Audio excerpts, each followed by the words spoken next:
myself Shilpa Katole from ACS Girls Junior College, Paspauri, Nagpur, and we have already started the chapter cell structure and organization, and today we will discuss about the cytoplasm, lysosomes. Now, cytoplasm. The cell contains ground substance like cytoplasmic matrix or cytosol. अब यहाँ पर क्या होगा, cell में एक ऐसा liquid है जिसके अंदर बहुत सारे कंपोनेंट प्रेजेंट है, ऑर्गेनेलीज प्रेजेंट है। तो ऐसे लिक्विड को हम यहाँ पर साइटोप्लाज्मिक मैट्रिक्स बोलेंगे, साइटोसोल बोल सकते हैं, सिंपल लैंग्वेज में हम उसको साइटोप्लाज्म भी बोल सकते हैं। This colloidal jelly-like material is not a static; it shows streaming movements called cyclosis. अब ये लिक्विड मीडियम है, हम बोल चुके हैं cytoplasm is a liquid medium. Liquid है, लिक्विड होने के कारण ये एक जगह रुककर नहीं रहेगा, ये स्ट्रीम होगा, फ्लो होगा, सेल में एक जगह से दूसरी जगह फ्लो होगा और इसीलिए इसको साइक्लोसिस बोला गया है। The cytoplasm contains water as a major component along with the organic and inorganic molecule like sugar, amino acid, vitamin, enzyme, nucleotides, mineral and waste products. मैं अभी आपको बता चुकी हूँ, साइटोप्लाज्म सेल में प्रेजेंट होता है। सिंपली अगर हम देखें, simply this is the cell, this is the nucleus and here this is the cytoplasm which is liquid. Liquid है, सेल में प्रेजेंट है और हम बोल चुके हैं कि सेल के सारे ऑर्गेनेलीज जो है वो यहाँ पर प्रेजेंट होंगे। इनके साथ और भी कुछ कंपोनेंट है जो प्रेजेंट होंगे, जैसे इनऑर्गेनिक, ऑर्गेनिक मॉलिक्यूल, शुगर हो सकता है, अमीनो एसिड हो सकता है, विटामिन हो सकता है, न्यूक्लियोटाइड्स हो सकते हैं। Inorganic, organic molecules and organelles, cell organelles सारे के सारे सेल में सिचुएटेड रहेंगे, साइटोप्लाज्म में सिचुएटेड रहेंगे, इसीलिए इसको बोला गया है ground substances. Now it also contain various cell organelles like endoplasmic reticulum, Golgi complex, mitochondria, plastid, nucleus, microbodies, cytoskeleton element like microtubule. अब हमें पता है ये साइटोप्लाज्म है जो सेल में प्रेजेंट है। अब हम भूल चुके हैं कि साइटोप्लाज्म में इनऑर्गेनिक, ऑर्गेनिक सब्सटेंसेस होंगे, शुगर हो सकता है, अमीनो एसिड हो सकता है, अदर एलिमेंट्स। इनके साथ साथ हम अभी ये भी बोल चुके हैं कि सेल ऑर्गेनेलीज भी प्रेजेंट होंगे। तो ये सेल ऑर्गेनेलीज मतलब क्या, एक्चुअल उनका नाम क्या है? एंडोप्लाज्मिक रेटिकुलम हो सकता है, गोल्गी बॉडीज हो सकती है, माइटोकॉन्ड्रिया हो सकता है, क्लोरोप्लास्ट हो सकता है जिसको हम प्लास्टिड बोलेंगे, न्यूक्लियस हो सकता है, राइबोसोम हो सकता है, माइक्रोट्यूब्यूल्स हो सकते हैं। All these are the cell organelles. ये सारे के सारे सेल ऑर्गेनेलीज हैं जो साइटोप्लाज्म में प्रेजेंट होंगे। Cytoplasm act as a source of raw material as well as seed for the various metabolic activity taking place in the cell. अब यहाँ पर क्या हो रहा है, साइटोप्लाज्म रॉ मटेरियल सप्लाई कर रहा है एक्टिविटीज के लिए, मेटाबॉलिक एक्टिविटीज के लिए। हम पढ़ चुके हैं सेल जो है ये एक्टिविटीज, फंक्शन प्ले करने में बहुत मदद करता है और उसके लिए रॉ मटेरियल भी प्रोवाइड करता है, जैसे रेस्पिरेशन होगा, फोटोसिंथेसिस होगा। तो वो जहां पर हो रहा है वो जगह, वो साइट प्रोवाइड कर रहा है सेल, क्योंकि जो क्लोरोप्लास्ट की बात कर रहे हैं हम, वो हमारे सेल में ही प्रेजेंट है, साइटोप्लाज्म में प्रेजेंट है। जो माइटोकॉन्ड्रिया बोल रहे हैं हम, जो रेस्पिरेशन करने वाला है, वो भी सेल में, सेल के साइटोप्लाज्म में प्रेजेंट है। और वो मेटाबॉलिक एक्टिविटी करने के लिए, उनका फंक्शन प्ले करने के लिए जो भी रॉ मटेरियल चाहिए, रॉ मटेरियल मींस उनको ऑक्सीजन चाहिए, उनको CO2 चाहिए, उनको एंजाइम्स चाहिए, उनको अदर केमिकल्स चाहिए to increase the rate of reaction, reactions के रेट बढ़ाने के लिए सारे रॉ मटेरियल, सारे एसेसरी एलिमेंट्स ऑर्गेनेलीज को साइटोप्लाज्म से ही मिलने वाले हैं। कोई भी फंक्शन, कोई भी ऑर्गेनेलीज को अगर प्ले करना है तो वहां पर उनको अदर रॉ मटेरियल की जरूरत पड़ेगी जो साइटोप्लाज्म में प्रेजेंट है। राइबोसोम प्रेजेंट है फॉर द राइबोसोम को लगने वाले mRNA, rRNA, tRNA साइटोप्लाज्म में प्रेजेंट है। Enzymes very essential part of the cell is enzyme. Cytoplasm में एंजाइम प्रेजेंट होते हैं और एंजाइम ही रिस्पॉन्सिबल है कि कोई भी प्रकार की रिएक्शन, केमिकल रिएक्शन हो, उसका रेट इंक्रीज करने के लिए एंजाइम बहुत जरूरी है। और ये एंजाइम जो है ये प्रेजेंट होते हैं साइटोप्लाज्म में। इस तरह से बहुत सारे ऐसे एलिमेंट्स होंगे, बहुत सारे ऐसे चीजें होंगे, सब्सटेंसेस होंगे, जैसे ऑर्गेनिक और इनऑर्गेनिक सब्सटेंसेस के बारे में हम पढ़ चुके हैं। ये सारे सब्सटेंसेस जो है साइटोप्लाज्म में प्रेजेंट होंगे और ये सारे मेटाबॉलिक एक्टिविटीज में, सारे ऑर्गेनेलीज को उनके प्रॉपर फंक्शन प्ले करने में मदद करें। Now it help in distribution and exchange of material between the various cell organelles. अब यहाँ पर क्या होगा, साइटोप्लाज्म है, लिक्विड फॉर्म में है। अगर एडजेसेंट सेल को किसी भी चीज की जरूरत पड़ी तो साइटोप्लाज्म अपना जेनेटिक मटेरियल या फिर जो भी उनको सब्सटेंसेस एक्सचेंज करना हो, ऑर्गेनिक, इनऑर्गेनिक या अदर सब्सटेंसेस लाइक एंजाइम्स वगैरह, तो ये सब्सटेंसेस वो नेबरिंग सेल से शेयर कर सकते हैं, एक्सचेंज भी कर सकते हैं थ्रू द साइटोप्लाज्म। साइटोप्लाज्म का ये वर्क है कि वो एक सेल से दूसरे सेल में एंट्री कर सकता है, अपने जो भी मटेरियल साइटोप्लाज्म के साथ है वो दूसरे सेल में लेकर जा सकता है। Cell organelles carry out specific function. Cell organelles है, उनके अपने खुद के फंक्शन है, जैसे माइटोकॉन्ड्रिया यहाँ पर रेस्पिरेशन करेगा, प्लास्टिक जिसको हम क्लोरोप्लास्ट वगैरह बोलेंगे जो फोटोसिंथेसिस करेगा, राइबोसोम प्रोटीन सिंथेसिस करेगा। तो इस तरह से अलग अलग सेल ऑर्गेनेलीज है जो अपने अपने फंक्शंस प्ले करेंगे। Then some of them coordinate with each other and complete specific task for the cell। अब कोई दो ऐसे ऑर्गेनेलीज होंगे जो एक दूसरे के लिए काम करते हैं या फिर दो लोग मिलके एक ही काम करते हैं। राइबोसोम एंड न्यूक्लियस ये भी एक दूसरे से जुड़े हुए एलिमेंट्स। प्रोटीन सिंथेसिस के लिए डीएनए की वगैरह जरूरत पड़ती है जो डीएनए न्यूक्लियस से आता है। तो यहाँ पर हम बोल सकते हैं कि ऑर्गेनेलीज जो है वो एक दूसरे को कोई पर्टिकुलर टास्क में मदद करते हैं, दोनों मिलकर कोई एक काम कंप्लीट करते हैं।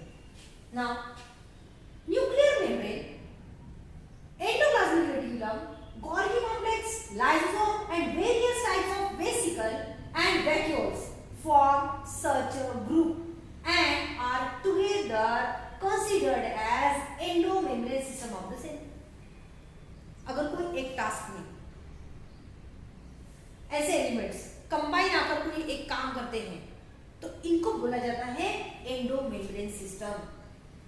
Organelles having distinct function are not included in endomembrane system.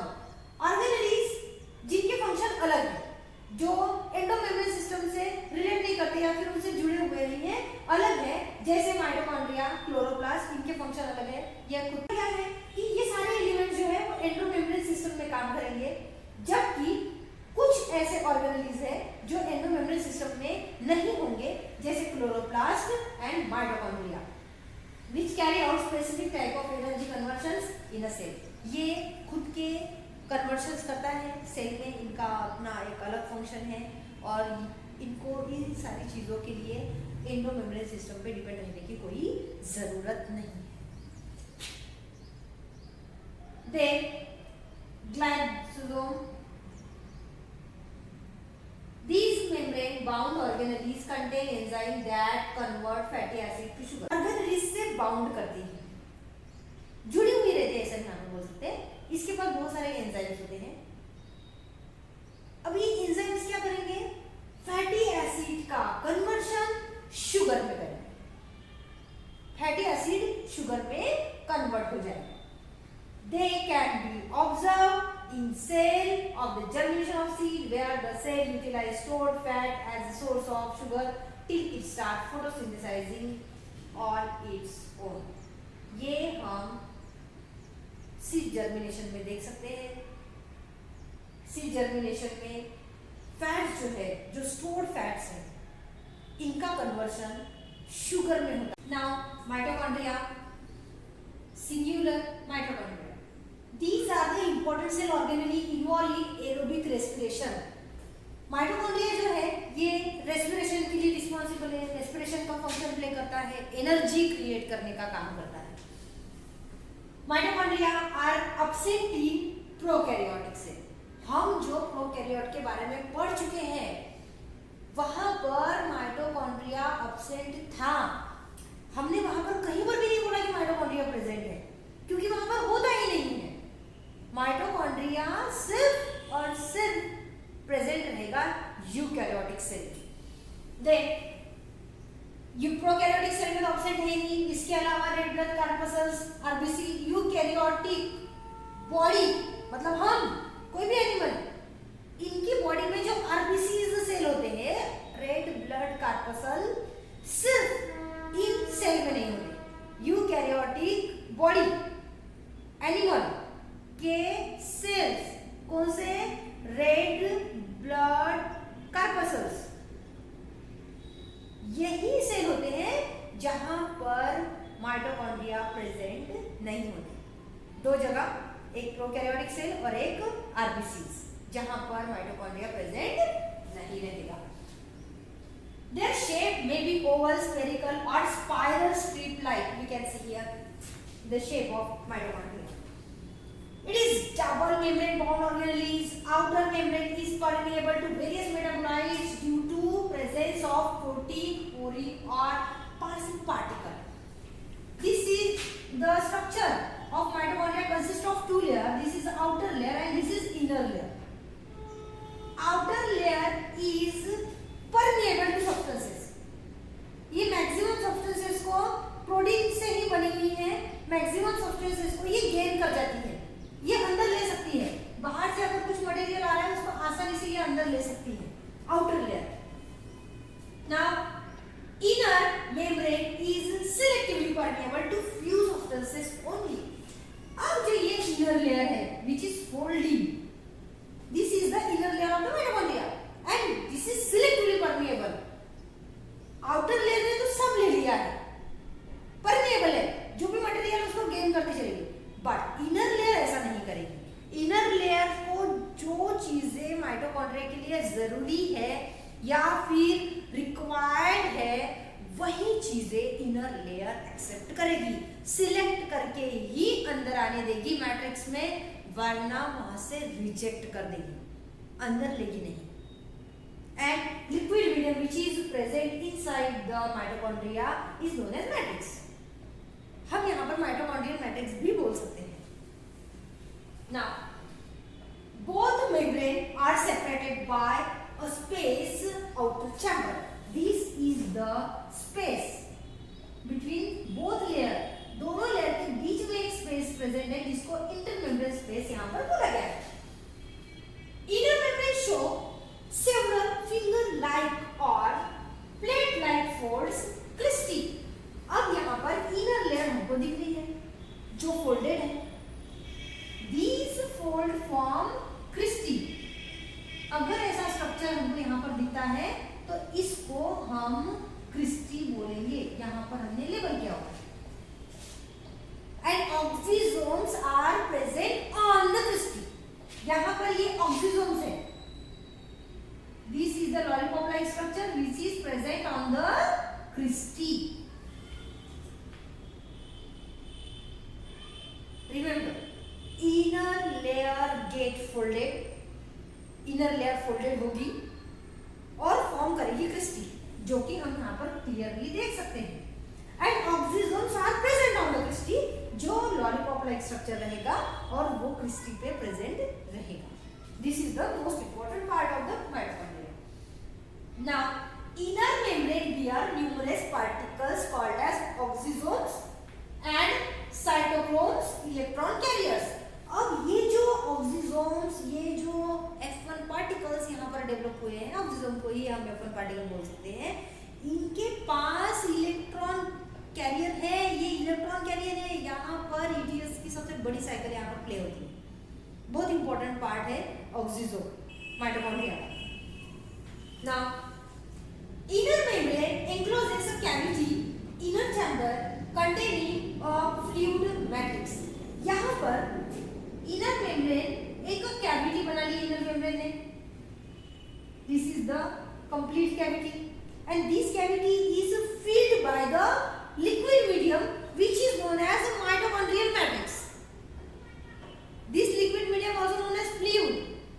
This fluid is known as mitochondrial matrix, and this matrix contains ribosome, circular DNA and various type of enzymes. ऐसे बहुत सारी चीजें मैट्रिक्स में present होंगी। Now matrix contain few coils of circular DNA, RNA, 70S type of ribosome, lipid, various type of enzymes for the Krebs cycle and other pathways. Now oxysome. This is the structure of mitochondria. हम mitochondria के structure के बारे में पढ़ चुके हैं। अब हम पढ़ेंगे ऑक्सीजोम, मींस ये वाला स्ट्रक्चर। इसके बारे में हम थोड़ा सा यहाँ पर एडिशनल पढ़ेंगे। Inner membrane of mitochondria bears numerous particle oxysome. यहाँ पर इनर लेयर पे क्रिस्टी तैयार हुई है। इनर लेयर का ही पार्ट है क्रिस्टी। यहाँ पर इनर लेयर फोल्ड हुई है और इस तरह का स्ट्रक्चर तैयार हुआ। उस स्ट्रक्चर को हम यहाँ पर क्रिस्टी बोल रही है, बट वो इनर लेयर ही है, इनर मेम्ब्रेन ही है माइटोकॉन्ड्रिया की। और उस पर हम लोग देख रहे हैं कि वहाँ पर बहुत सारे न्यूमरस जो ऑक्सीजोम्स तैयार हो गए हैं।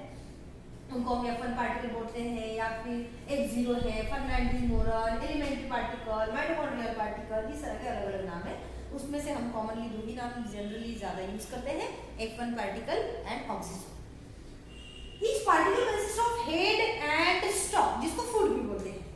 We can see here this is head and this is base which is known as food.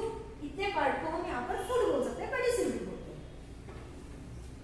Head F1 lollipop head faces toward the matrix and food is embedded in inner membrane.